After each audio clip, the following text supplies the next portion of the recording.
Good morning. Good morning, sir. You're the only one there. I think some others are coming from another class. You have a class before this? For me, yes po. I have the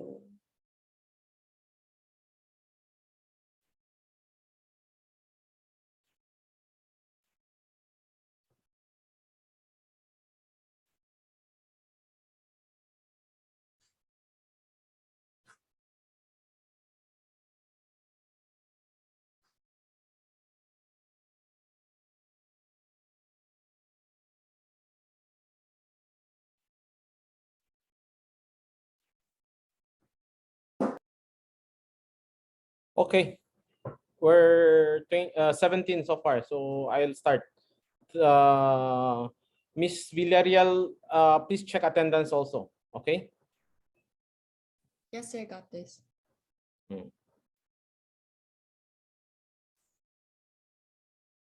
So you have a class before this?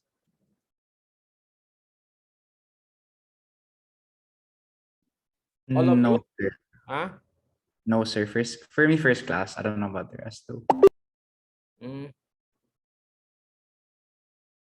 Sige. Anyway, we start late, then I end late. That's all. So I'll just use up 1 hour.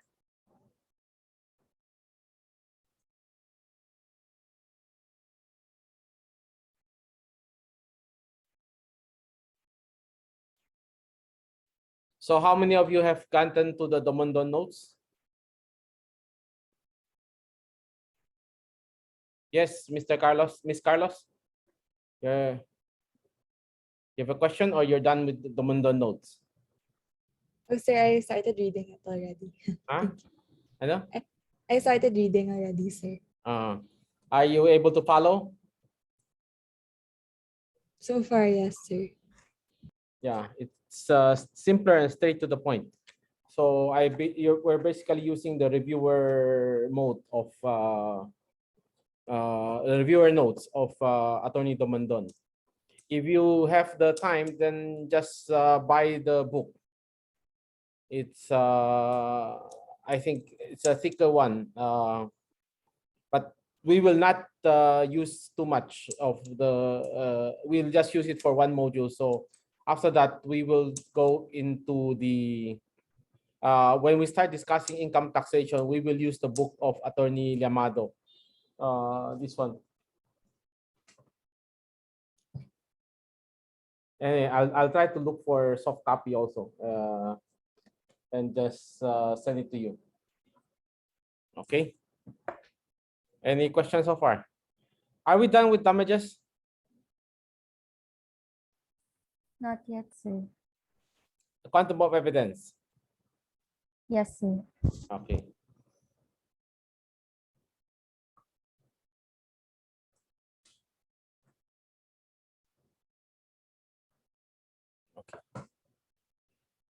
In terms of legal compensation, or in terms of claims, then normally what we ask for are what in law is called damages. Damages means you are going to be compensated monetarily. Okay. And the most common is actual damages. That means if you had an accident and damage another person's car, then the actual damages there would be the cost of repair. Cost of repair of the car. In addition to that, you have the if the person's car is not usable, then you need to go and he needs to rent a car or use Grab car. That he may be able to charge to you as actual damages. Actual damages is a bit small only because it is dependent on how much you can prove. The others are a bit open-ended. Moral damages is for mental anguish sleepless nights. That cannot be quantified. Of course, my sleepless night is not the same as your sleepless night as a student.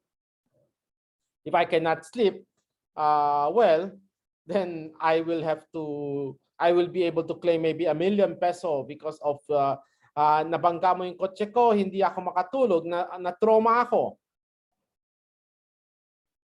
Then it will be different from that of a student. Exemplary damages is to set an example.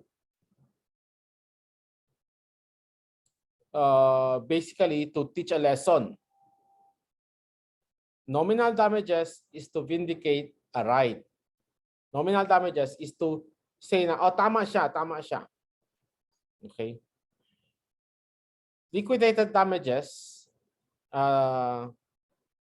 is predetermined by agreement. Okay. And why am I going through this? Because in tax, every time you fail to pay tax, automatically there are 2 liquidated damages provided by law. And the first one is 25%. Automatic yan. If it's 25% if you fail to pay, 50% if there's fraud. Okay? There's a difference. Kung nandaya ka, 50% ang penalty mo.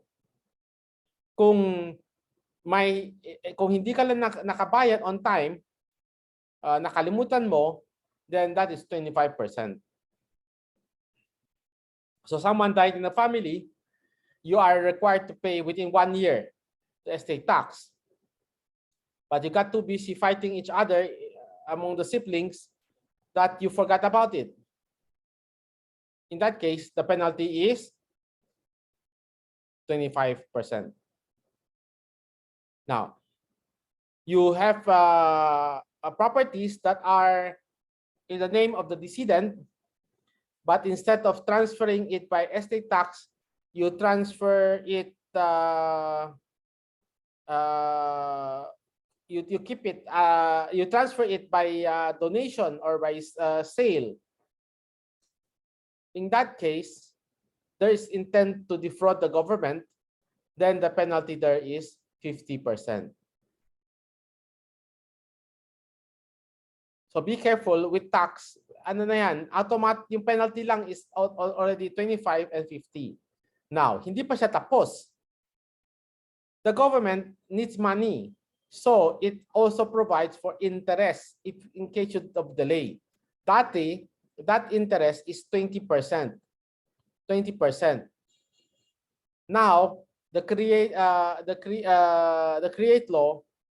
train law rather has reduced it to 12% per annum. Imagine mo parang usury na yung gobyerno. Every month that you fail to pay 2%, 2%, 2% yan. Now it's 12%. So it's 1% a month. If you fail to pay a tax, estate tax, for example, and then after 20 years you discover your penalty will be higher than the estate tax itself, because every year that you fail to pay, it's either 20% or 12% plus a flat rate of 25% minimum. So naka-10 taon ka lang, 120% na yan, doble na. Naka 20 years ka, then that's 240% of the tax due is penalty. Now that is already predetermined. Liquidated damages yan, nakalagay na yan. Okay. In addition to that, of course, if you evade taxes, the government can charge you for other damages, exemplary damages, nominal damages, etc. Okay? Clear? Understand? Okay. Prescription is the lapse of time where you lose right to claim.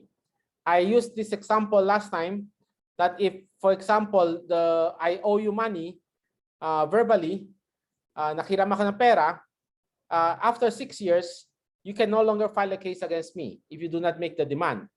That is prescription. Okay. Now, in terms of BIR regulation, tax regulation, prescription is 5 years. 5 years from the filing of the tax or from the discovery of the fraud, whichever is lower.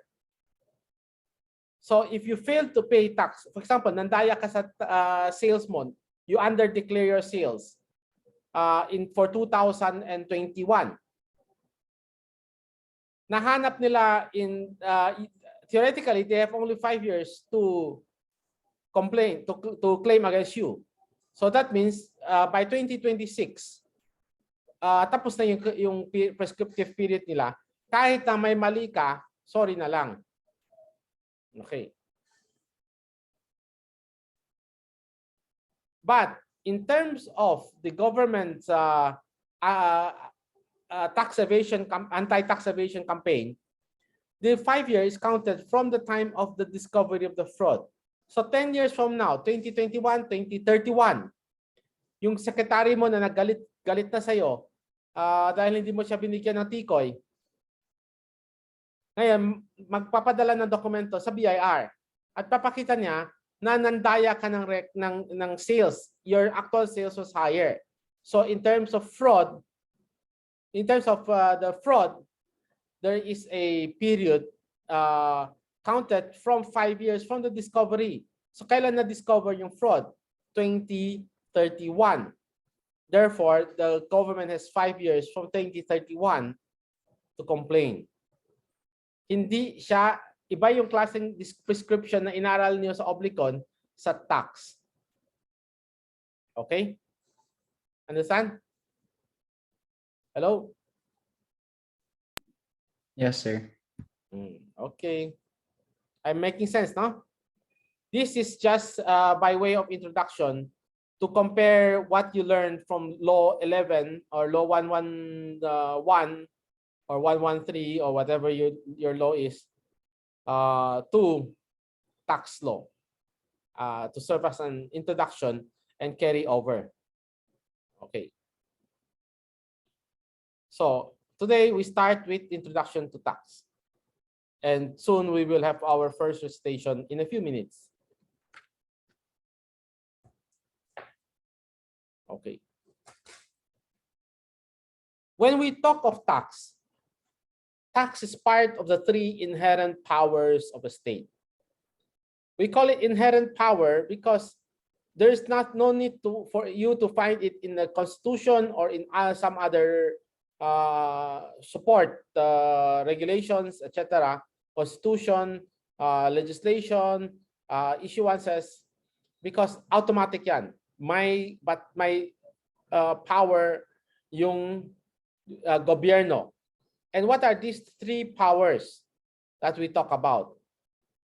The first one is what we call eminent domain.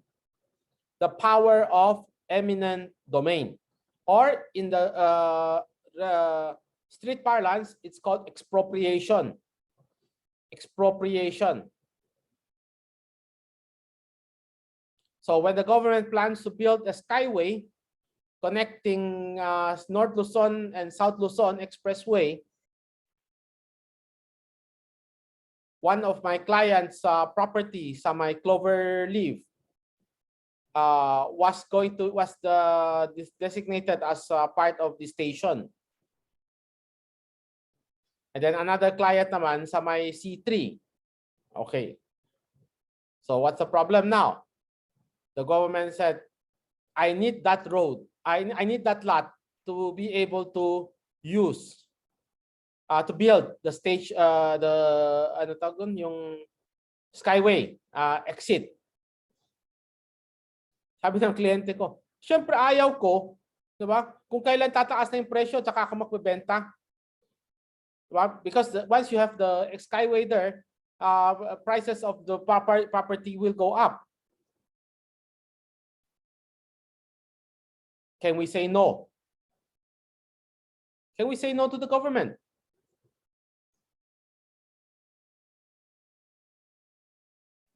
No, Answer sir. is no, because the power of That's the power of eminent domain. eminent domain. The government all the government has to prove is, number one, there's a need for that property.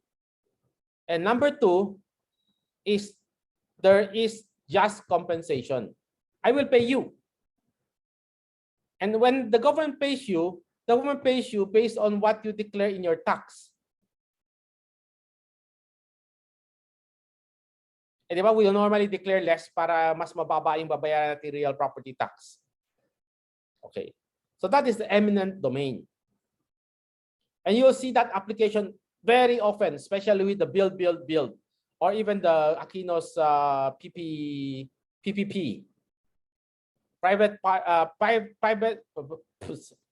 public-private partnership. Okay, and then I'll go into that into the distinction in a while.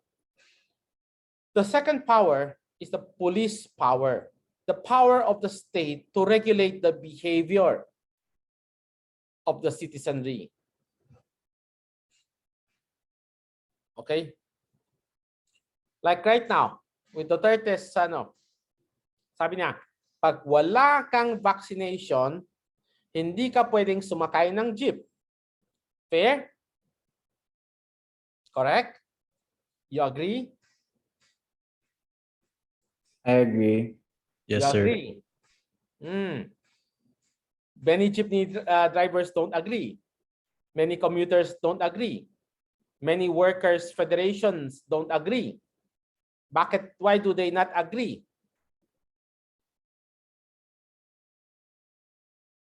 So is it because like if you make it a requirement, it might contradict some of their beliefs and things like that. So it's not really a mandatory requirement, or people don't think it should be. No, it will deprive them of the right to liberty, property, and freedom of movement, etc. Di ba? Yes, sir. Imagine mo yung workers mo, yung driver mo, hindi siya makapasok, hindi siya makatrabaho dahil hindi siya nak-vaccinate. Okay. Fair? So is Duterte right in requiring that? Marami kayong nag-yes. Kasi kayo, vaccinated kayo.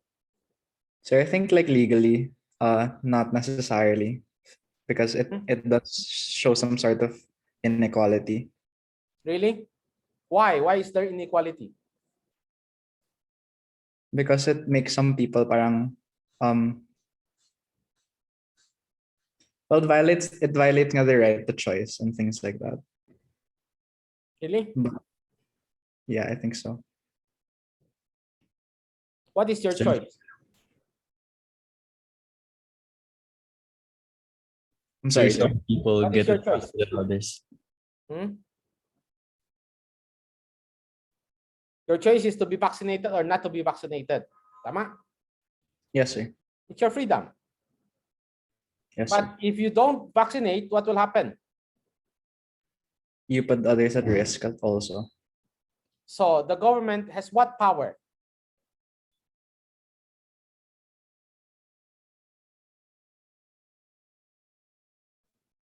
The police power, sir.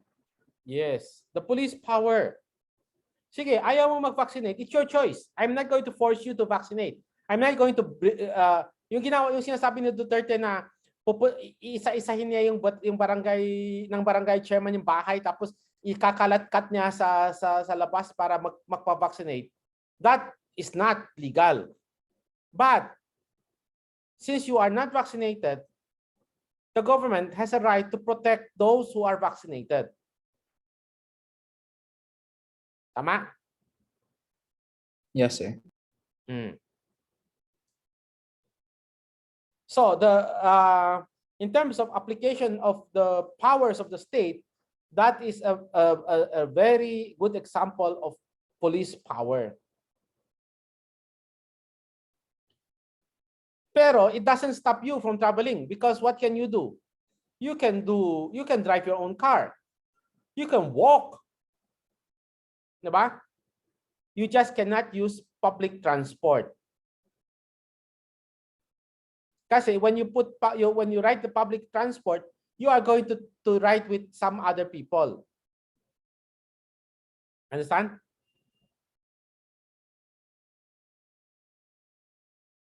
You agree? You disagree? Agree, sir. So question lang. So police powers is mainly targeted towards the safety and welfare of other people as well. Of So the as long community? Yes. yeah, so as long as it's taken into account, it's under the jurisdiction of police power. Yes. Okay. So another example of police power is when the government takes over a station or takes over the nakita niyo yung movie ni Jackie Chan?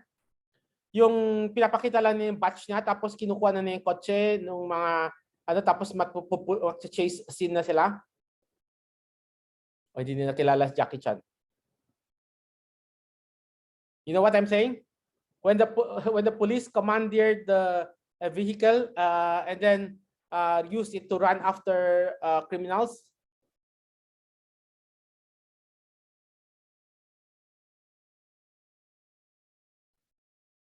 Yes po. Does this also apply to the use of these sirens? Now it's siren for ambulances. It's and what they call it, ambulances and fire trucks.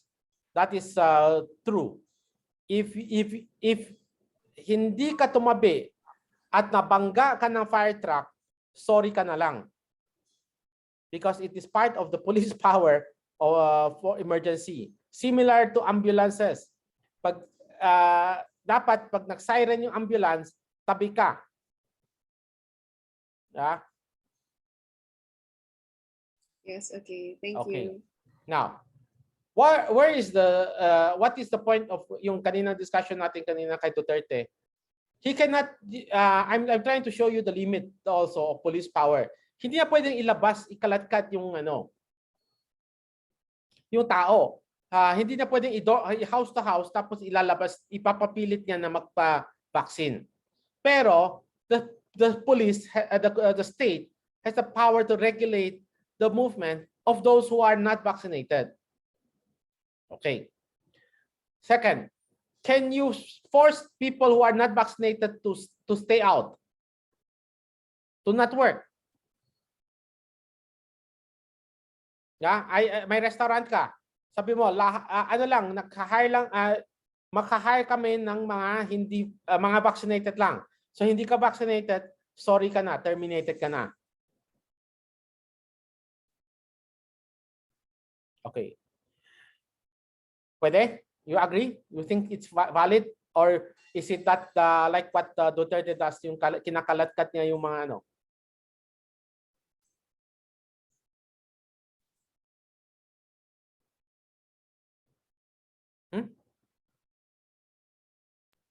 Sir, may I try? I feel like that would be Sure. valid.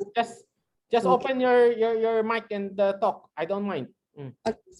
I feel like that would be valid because one, if someone is unvaccinated and goes to work, that person would put his coworkers at risk, and second, the customers at risk. Given the example, let's say it's a restaurant like that.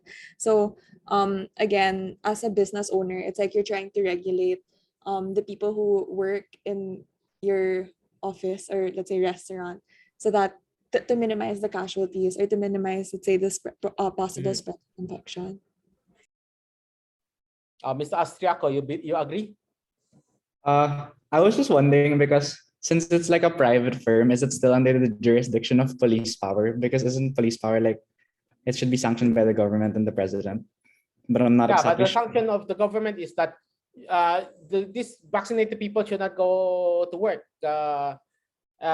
Only restaurants can. If you are serving the public, you must be vaccinated. Okay, so I guess I agree in that sense because the business owner is just furthering the movement of police power given by the government. So, but yeah, not super sure also. But yeah. Yeah.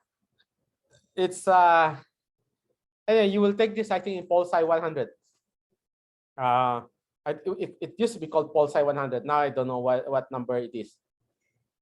But you notice there's a difference in the way the government applies this rule. If you are serving the public, just like you are taking the public transport, you need to be vaccinated to work. Okay? So if you are operating a restaurant, a mall, who will go in? The public. You don't know who eh. Wala kang control eh. Tama? In that case, you need to be vaccinated to be able to mingle with the patrons of your shop. However, if the private company, the government cannot require. That means hindi siya open to the public, not serving the public, but let's say an accounting firm.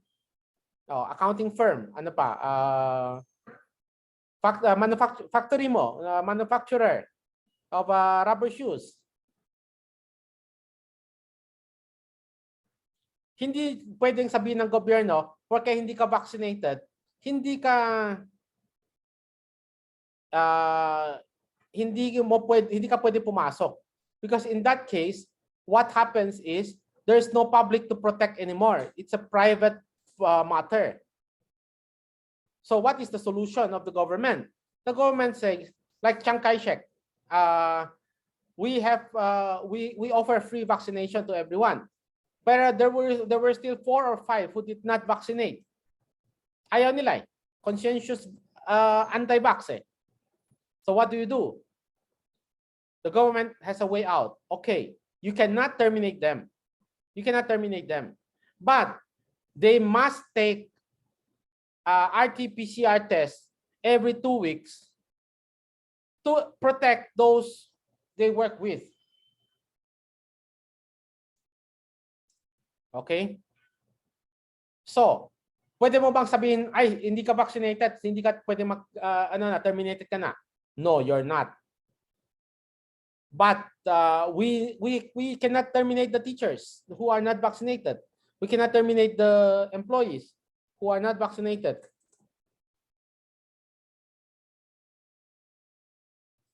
Okay?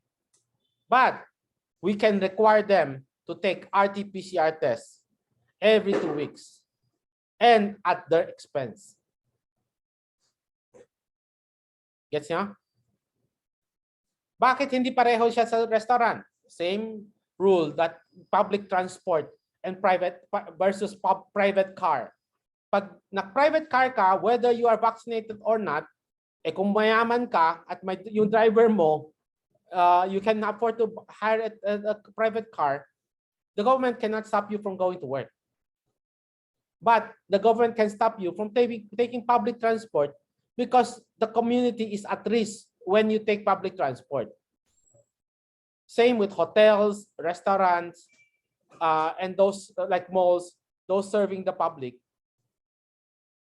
The government can exercise its police power in that sense. Okay. The Labor Secretary has a follow-up on that, and that is, if you are in a restaurant and you are unvaccinated, the restaurant cannot terminate you, can only put you on no work, no pay basis. So that's a bit of a variation of what Duterte is saying. But in principle, that is what will happen, assuming that the government uses police power. All other examples of police power. During the coup d'etat before of Cory Aquino and even the Gloria Arroyo's time, the government will take over the TV stations. Kaya nung nagkuku dati, every time there's a coup, all you need to do is open the TV. If the TV only broadcasts the government news, then that means that there's a coup going on. Okay? So yun yung mga ganyan examples ng police power. So parang taking. But it's not same as eminent domain.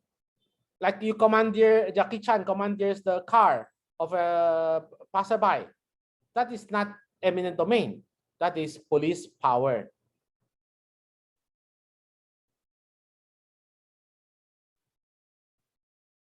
Okay. The last one is our course called taxation. The power to tax is the most powerful of all powers of the state.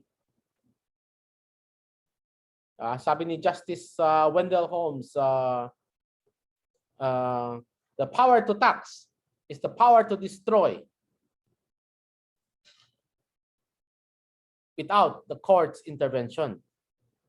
If there is no court intervention. So ayaw kong negosyo mo. Like what the city mayors are doing. Ayaw mo ng panahon ni Alfredo Lim. Ayaw niya ng mga red light district. Ano tawag doon yung mga prostitution den. So what do? You tax them so high that it will be unprofitable for them to stay in the city of Manila. Kaya dati, yung Malate, yung MH del Pilar, that used to be a red light district until Alfredo Lim came in. Okay. Or like recently, what some of the Cavite government are doing. Okay, you buy land, bili ka ng lupa para lang para speculate on the value of the land. Dami ng taong walang bahay, di ba? So what do? What do? You impose a 5% idle land tax. Cavite is doing that already. If your land is not used, whether for agriculture, for industrial, for residential use, bumili ka lang na bumili. In that case, you will be liable for idle land tax. So, anyway, we will discuss the power of taxation in more detail. I just want to emphasize the three. Yes. Is the one about the red light district, is that also considered sin tax? Can it be considered? Hindi siya sin tax. It's because it's not tax on consumption. It's just a tax to make it so expensive that these people all move out of Manila and go to Pasay, Quezon City. Nak-move out na sila lahat. Kaya yung Pasay sa may Heritage Hotel, yung sa may EDSA, yan dati yan, mga nasa Manila yan eh. So would it fall under the sumptuary purpose also, or no? The what? Because in the reading it said something about like some sumptuary purpose of taxation and something, and it said like it promotes some sort of like towards the health of Yes. It's a way of police power. It's a way of applying police power, but in a easier manner. Kasi if police power, you have to justify public benefit. Sasabihin ng mga patrons ng prostitution din, kami naman, kawawa. Diba? Layo na, pupunta pa kami ng Pasay. So what the Alfredo Lim did was, tax natin ng mahal. Okay. Because I'm discouraging it. The sin tax that you are talking about refers to a consumption tax. Okay. Gets good. Okay. Thank you. Okay. Just like what I discussed with you last week about Elliot Ness and Al Capone, yung mafia boss. Hindi mo siya mahuli sa police power. So saan mo siya huliin? Sa power of taxation.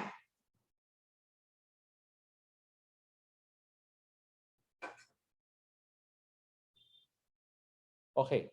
There's a comparison now between eminent domain and police power. Eminent domain is the power of the state to take private property for public use with just compensation. Okay? So ano pinaka-difference nito? May bayad siya. Police power is the power of the state to enact laws to promote public health, public morals, public safety, and general welfare of the people. Okay? So sa Pilipinas, malamang walang issue tayo dito sa police power nung yung pinag-discuss natin kanina about the vaccine and not vaccinated, non-vaccinated people. But in America, it's a big deal. In America, pati yung face mask is a here required yan, di ba? No one questioned face mask. No one questioned face mask. Face shield lang nakaproblema. Maraming na-question ng face shield. Pero yung face mask, walang na-question sa Pilipinas. And most of the other countries, Taiwan, Japan. Pero sa Amerika, maraming na-question ng face mask. They were willing to be vaccinated, but they refused to wear a mask. So is that part of police power?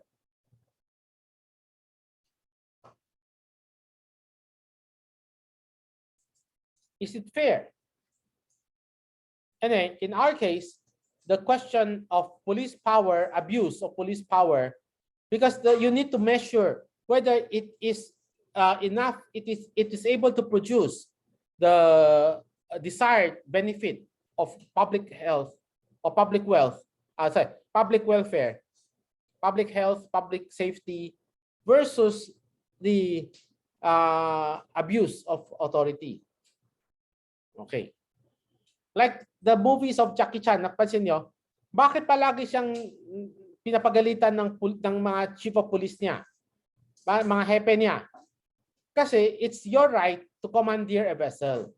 But when you commandeer a car, a private car, you need to take care of it properly. Hindi yung ginagawa mo siyang yung circus, yung mga bumpy rides sa Enchanted Kingdom. You need to take good care of it. And there's a proportionality of remedy. Diba? Kung pwede naman, mayroon ka namang sariling kotse, bakit mo kailangan kunin yung kotse ng iba? Porque pa BMW yung kailangan para sa crime scene? Diba? There's a proportionality. Like if you require the public to wear face masks, I think that one was not questioned because scientifically it's proven. But when people were required to start wearing face shield, then the issue became sobra na yung batas, sobra na yung police power. You're abusing it already. Hindi na siya proportionate. You want to wear face shield, it's okay. But if you do not wear face shield, the state cannot force you. That's why, nung huli, ang enforcement was not in the police. The enforcement is in the individual stores. Like Mercury may require you to wear face shield before you go in. But Pure Gold may not. Kasi mas malaki yung Pure Gold. Hindi siya may chance na maghalubilo. Kesa yung mas walang chance na maghalubilo kasi you can go to buy the biscuit and then the other one is in the soft drinks area. Pero Mercury, you're all lining up. So there's a possibility that you will infect. So you need more protection. But you cannot require beyond the police power should be as little as possible to balance out the right of the individual. Of course, there were some who are saying in the Senate hearing concluded recently about the Farmally issue is kaya daw ni-require na mag-face shield is kasi kaibigan ni Duterte ang nagsusupply. We don't know, ha? Yun ang sabi ni Gordon. Kaya kakasuhan niya ng yung police, yung graft and corruption. Yung gobyerno, yung Okay. Now,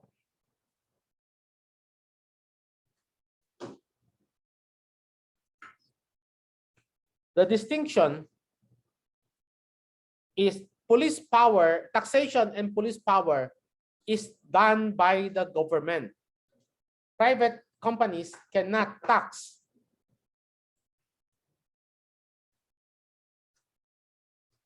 Private company cannot exercise police power, but eminent domain can be done by public service company. For example, if PLDT wants to put up a tower for their smart, or even DITO put up a common tower, these companies that are putting tower can theoretically expropriate certain properties. Okay. Or like what I was mentioning earlier, yung Skyway. Yung Skyway is not owned by the government. The Skyway is owned by Ramon Ang, San Miguel. So who expropriated the land? It is by San Miguel because of the project that was given. So eminent domain may be undertaken by the public service company, not just the government. Okay. Now you ask, what is the... Yes, Mr. Kalayan. Sir, with regards to eminent domain, I was wondering what is considered just compensation. Like, how does the state assess what the value of a private property is? Oh, yes. I mentioned that kanina, Mr. San Juan, that if the government pays you just compensation, it will compensate you based on what is the value that you declare for taxation purposes. So theoretically, they will check the value for zonal value, for market value, that the government will collect from you in case you are selling. So that is the start of the just compensation.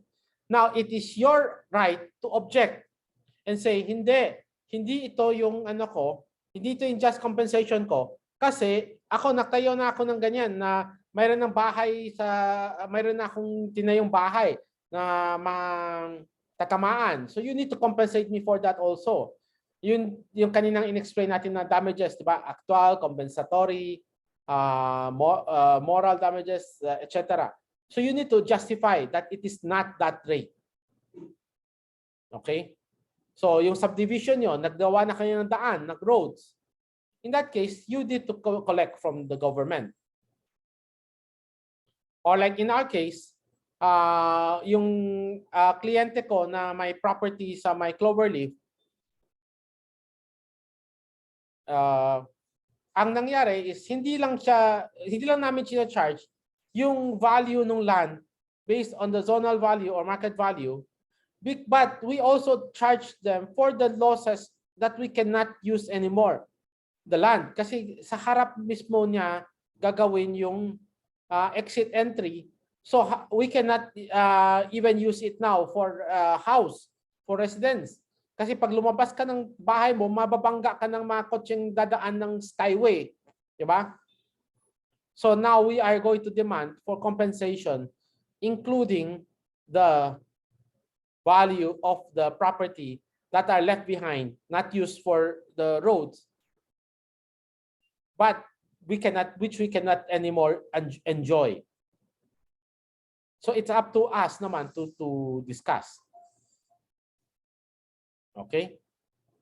That's why sir, thank you. Yeah, the procedure for expropriation in the court case is, number one, they will file for expropriation proceeding. The expropriation proceeding is to determine whether there is really a need to expropriate. Kasi if there is a way out naman that will not require you to give up your property, then that is we can go around, diba? Like what happened sa LRT2.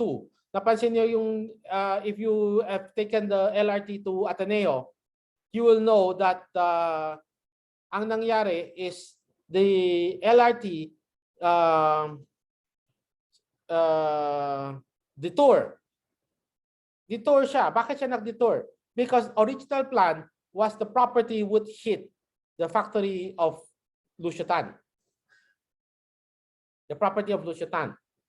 So ginawa niya is he objected, and then the government said, okay, if you hit this property, it will affect so much of their operation. So the government detoured and passed through the Mount Carmel Church or something, Sister of Carmelite Church. Yung nagbibigay ng itlog, you know, the one sa Ateneo na may itlog? I forgot the name now. But Wait, sir, can you say it again? Sorry. yes. Can you say it again? I lagged a little bit, if it's okay. Ang ginawa ng gobyerno is yung LRT2 nag-ano siya, nag-realign siya para dumaan siya sa yung church na may where you offer the eggs. Alam niyo yan? Sa may Ateneo.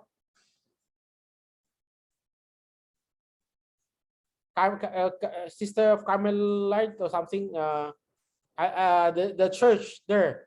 You don't ka naka-offer ng itlog para manganak. Or, anyway, you understand?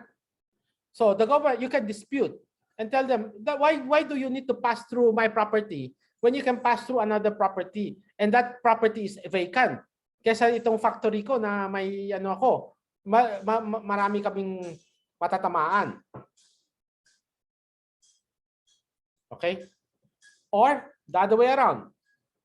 Si Villar, kaya siya natalo sa eleksyon. Kasi sabi ni Villar, yung daan the highway for Las Piñas Alabang, gusto niya dumaan sa property niya. Pinadaan niya sa property niya. So dumaan siya sa Daang Hari. Okay. And then Daang Hari, mas mahal yung Daang Hari. So he got money, he got compensated by the government. Number two is the property beside the main road is now more expensive kasi doon na siya, harap na niya is highway. So tumaas yung presyo ng value ng property niya. Okay. Yan ang baliktad naman ng eminent domain. Diba? The government wanted to do it through yung mga squatters. Ang ginawa ni Villar is, hindi, padaanin mo dito sa akin. And since they happen to be senators of the Republic and congressmen of the Republic, nasunod sila. Kaya nung election, yun ang ginamit against them.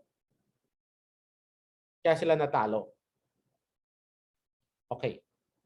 In terms of eminent domain, you should not expropriate unless it's useful, and if it's not used at all, you have to return it to the person. Yes?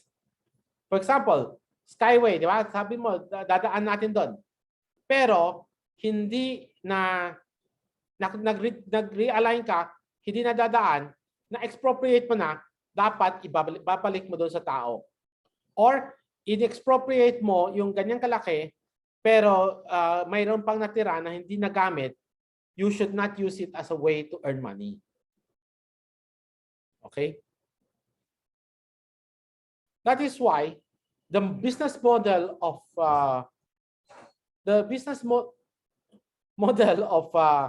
MRT3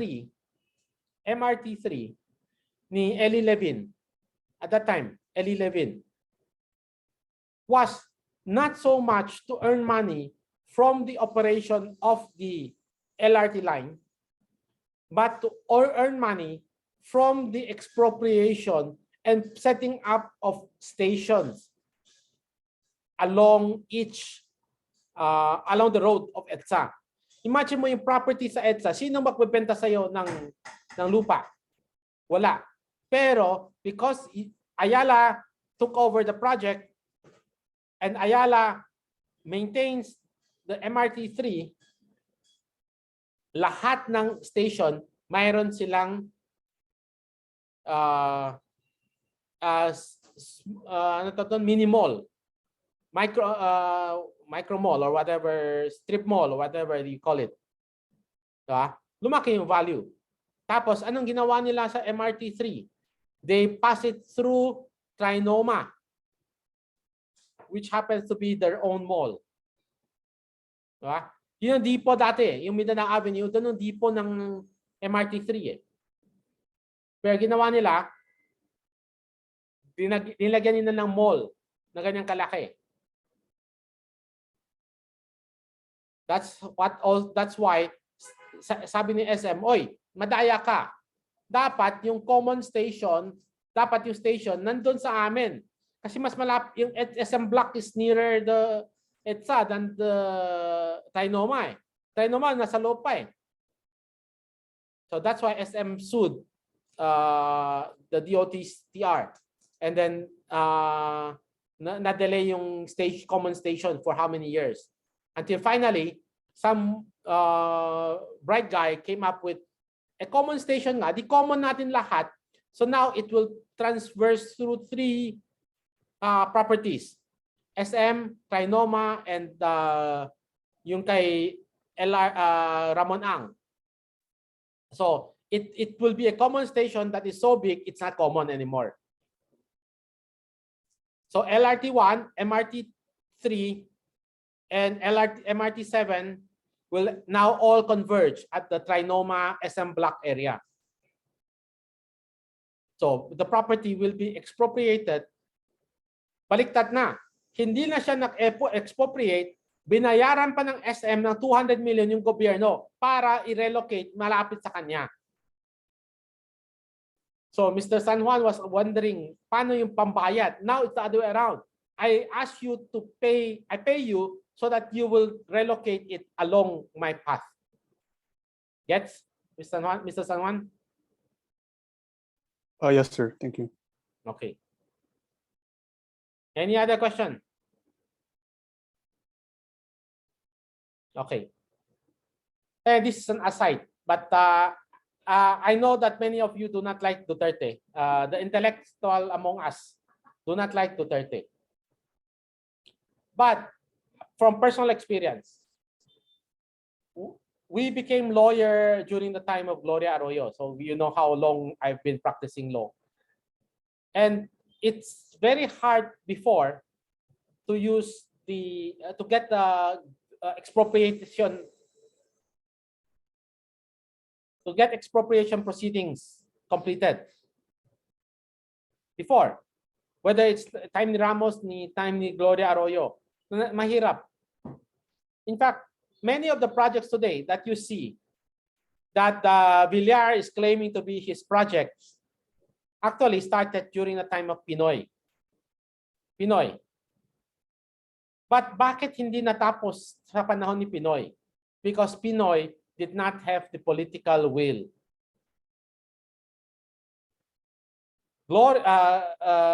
Duterte, for all his fault, was able to execute. Sa kanya, tapusin natin. Okay, ayaw mo magbenta ng lupa mo? Okay, hindi kita pipilitin. Kasuhan mo kami para matumagal yung ano. Okay, but because of that, what I will do is I will ask the police to station there and to tokhang your relative who's ano. So yan ang ginagawa niya. Now, you may think some of us may find it illegal. It's not right, di ba?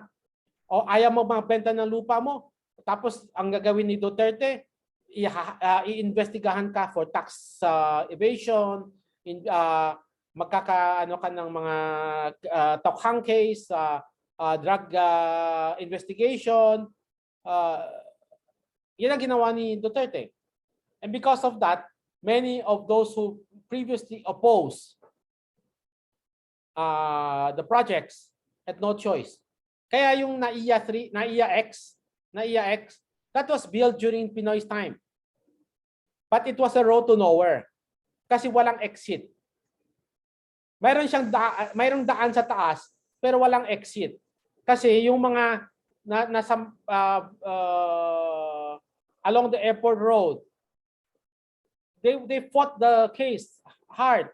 They don't want an exit sa harap nila. So pagdating kay Duterte na, okay, ayaw mo, itutokhang kita. It's those are the tactics he used as a mayor, which he also used as president to enable the power of eminent domain and police power to succeed. Kaya minsan, nasosobrahan lang. Diba? That's why many of us are questioning the pandemic measures adopted by Duterte because nasobrahan siya sa police power, wala siya sa public health and public welfare. Okay? Any question? Okay. In terms of purpose, the purpose of taxation is government support. Kailangan ng pera ng gobyerno kaya kailangan siya ng tax. Police power is regulation. Therefore, it is not compensable. Not compensable. That means if they take your car, if Jackie Chan takes your car, sorry ka na lang. Except if the taking is prohibitive, extortionate, confiscatory, unlawful restriction of trade, or disproportionate force use. General rule, police power, walang babayaran sa'yo. So one of the examples that we use now is COMELEC hours. Soon, nag-start ng campaign today, February 8. You will hear the radio stations openly conducting interviews of the Senate candidates, the party list candidates, etc. That is not profitable. That is not profitable for them. But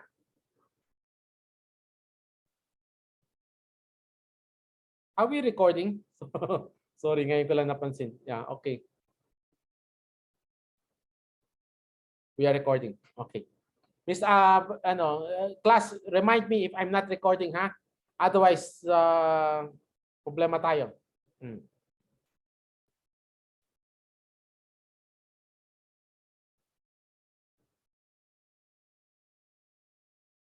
You know, what were we talking about?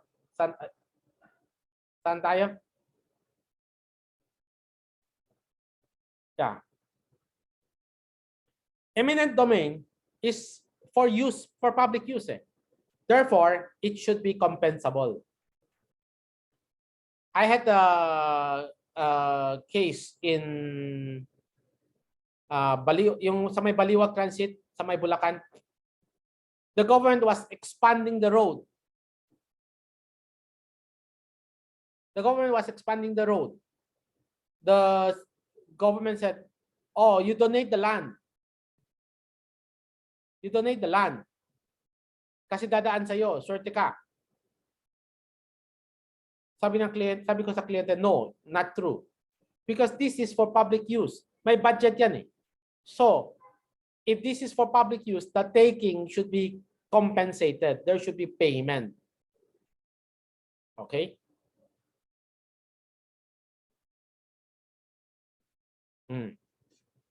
Okay, first case. We do this alphabetically, para hindi ako maguluhan. The A I see here is UVW. Austriaco, you're the first one.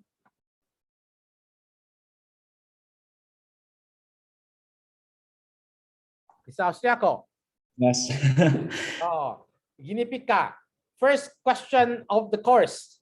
Oh no. Ikaw yung mag-volunteer. Oh.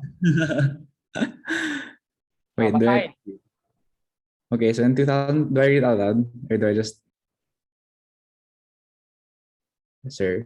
Yeah, go ahead. Okay, so in 2007, the Republic of Esk-Menetsky was formed as it absolutely seceded from the United Sovereign States of Lekilerki. For the formation of its government structure, a constitution was passed by the citizens of the Republic of Esk-Menetsky. Based on said constitution, the legislative power shall be vested on a unicameral legislative body. However, absent from said constitution was the power of taxation by the Republic of Esquirmenetsky, as well as any provision related to the power of the Republic of Esquirmenetsky to impose taxes. After the constitution was passed, the unicameral legislative body of the Republic of Esquirmenetsky enacted a comprehensive tax comprehensive tax law imposing income taxes, inheritance taxes, and sales taxes. Antonini, a citizen of the United Sovereign States of Lecky opposed the comprehensive tax law enacted by the legislative body on the ground that the said law was void, as the Republic of Esquirmenetsky was not empowered by its constitution to impose taxes. If you were judged here, would you side with Antonini? Explain thoroughly. Okay, before you answer, Mr. Austriaco, remember the rule. You start with the decision statement. You decide. Then you cite the applicable law or legal provisions or principles. Then you correlate the case facts with the applicable law. Okay, sir, can you just give me a little bit of time to think? Okay, okay.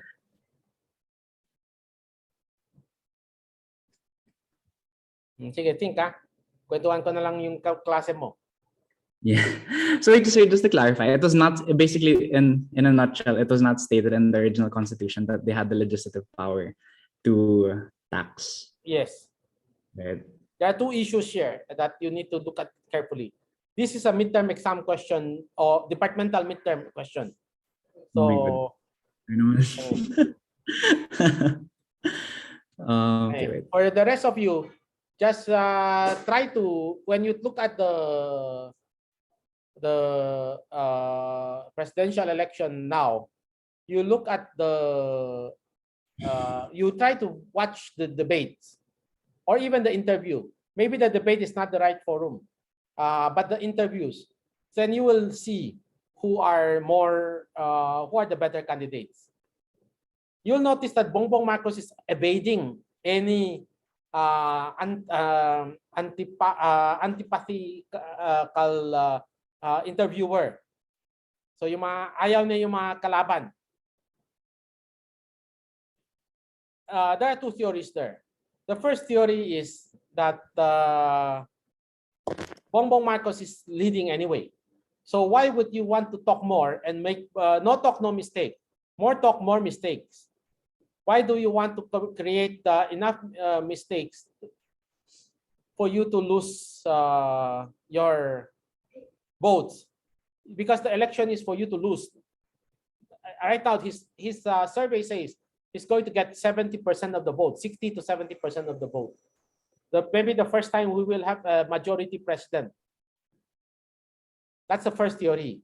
The second theory is that Bongbong Marcos doesn't want to be interviewed by antagonistic interviewers because he doesn't know how to answer. His only claim to fame, just like Noynoy Aquino, is he happened to be the son of a former president. Yan lang. Anyway, I'm not going to try to influence you because you know my position on the tax case of Bongbong Marcos. So I'm neither in favor of, I'm not going to vote for Bongbong already, decided long ago. Mr. Asiatico, tapos na? Yes, I think so. Sige. Okay, so Please turn on your camera. oh sorry, yes. Hello. Hello. Okay, so I'm not super sure. I'm not the most familiar with law, just disclaimer. But in the reading on page 9, number 25, it So says just that decide first. Wag mong masyadong mahabang introduction. Decide first. If anything at all you get out of my class, this is the thing, the training to decide first and then to find the support. Okay, wait, I'm just checking what Antonini said.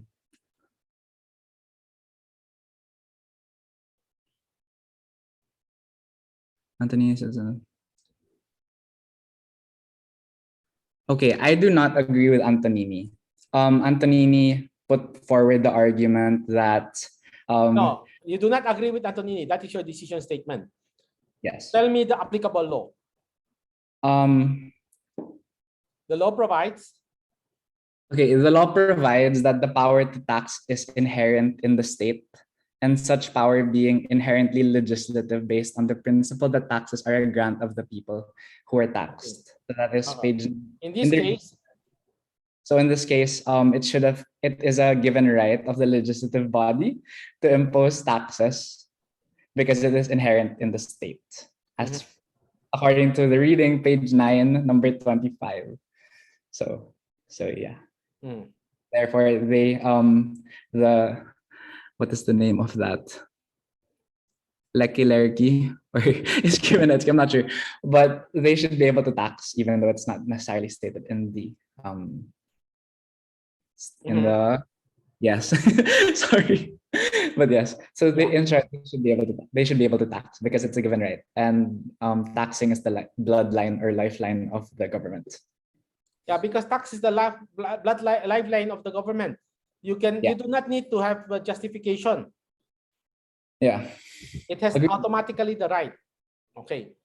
agree. Notice this is a case that was patterned after the case of the USSR, United Soviet Socialist Republic, when they broke up.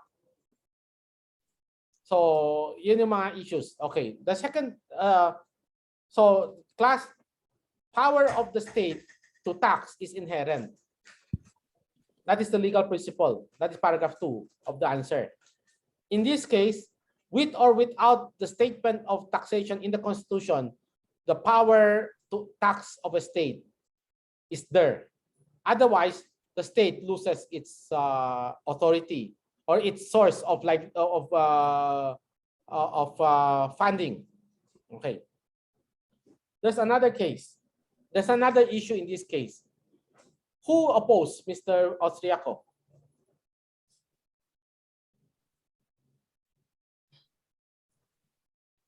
Mr. Austriaco. Sorry, are you asking me? I thought you asked who is opposing me. I'm sorry. No, who's opposing the case, the tax? Antonini. And what is the description for Antonini? Wait lang, sir. He's a citizen of the United Sovereign States of Lekilerki. So he is a citizen. Is that what you're asking, sir? Is he a citizen of the Republic? Yes, it says here, Antonini, a citizen of the United Sovereign States of Lekilerki. Okay. But he's not the Republic of Escrimenetsky. Okay. Yes. Sorry. I got confused with the names, eh. Hindi ako nakibigay nitong kaso. If you look at my case, if it's from me, the question is very simple. Decide.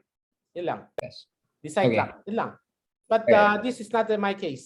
This was the case I copied from the midterm exam, departmental midterm exam. Okay. Gotcha. But you can see that he's a citizen of the USSR. What is his role in that?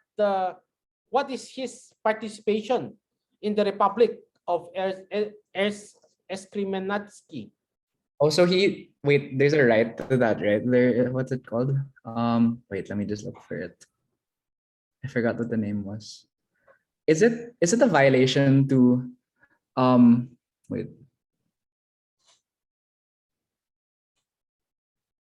Wait, sorry. I know that there's I just forgot the term for it, but there's a there was something mentioned in the reading that said you're only supposed to represent the case if you are affected directly, or Yes, if it is a taxpayer's suit. yes, taxpayer suit. And then is it locus the right to represent or Locus the standing. locus standi? Yes. So I think this is a violation of locus standi because Because you have no standing. You are not even a citizen of the Republic. yeah. So he's Why like are you Apple. questioning? So he's just making Apple. Yes. Okay. Thank you, Mr. Austriaco. So, buena mano ka, ha? Yes, I appreciate it. Okay. So, Thank you. class, we end here. We'll continue on Thursday. Any other question? Oh, yan. Dami nag-ano sa'yo, naka-heart sa'yo, Mr. Austriaco. Tama sa'yo, tama. Salamat. Tama mo fans. Thank you. Hindi ba dapat sa akin yung heart? Anyway, so we'll continue from here. Okay? at least you get an idea already of how I will conduct the recitation. The rest of the cases, the slides will have a lot of these kind of questions. It will make the class more interesting when you have questions like this. And then soon I'll ask for those who will contradict who will contradict the speaker. Okay? Any question? Is there anyone who will consult me today?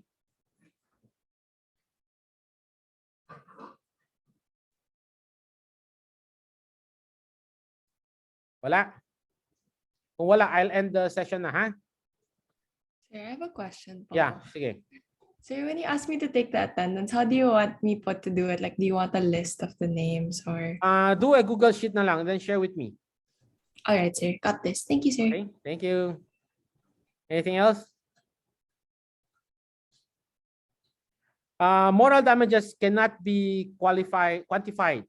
Moral damages is actually more of the